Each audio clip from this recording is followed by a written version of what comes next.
This is Ben from Life in 360 and welcome to Theta V sample footage. I finally got my hands on it and take a look at this. Are you guys thinking what I'm thinking? Is this taken from a Ricoh camera?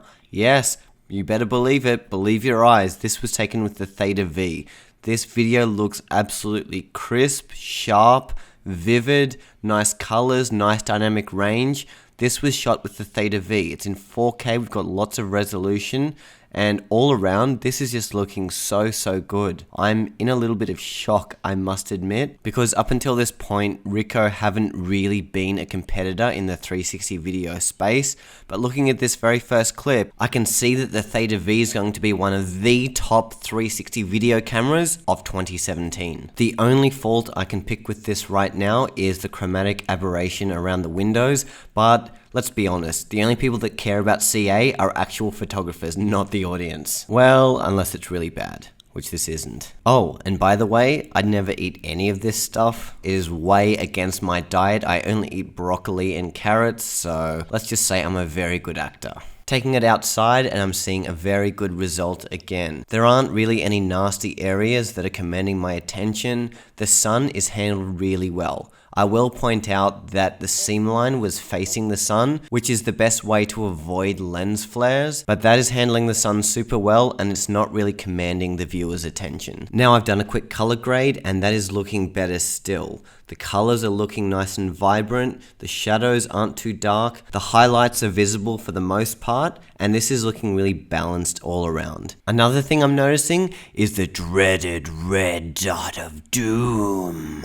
This is one of the annoyances of the Theta S. It has returned with the Theta V. Because of the shape of the lenses, you'll notice on the grass there are two red dots. These are going to be visible basically every time you're out shooting in the sun, so it's something you need to factor in, and also something you can work towards fixing if you check your live view before shooting. Now let's look at the stitching, and this is one of the most impressive things about the Theta V. I'm putting my face directly in front of the seam line and there's only very minimal stitching error. Otherwise, it is so smooth and I bet you haven't noticed any issues with it at all up until this point. Again, we've got some purple fringing around me, but that is to be expected when I'm standing directly in front of a light source. It doesn't bother me massively, but if it bothers you, then don't buy this camera because you're most definitely going to find issues with it. Here I put it at the end of my favorite selfie stick and took it for a walk. And while the exposure is really good, especially given the fact that the seam line is away from the sun this time, there is a bigger issue and that's the stabilization. While Ricoh have improved the stabilization since the Theta S, it just doesn't compare to the Xiaomi camera, the Insta360 cameras and the Garmin Verb. It doesn't have that beautiful 6-axis stabilization yet.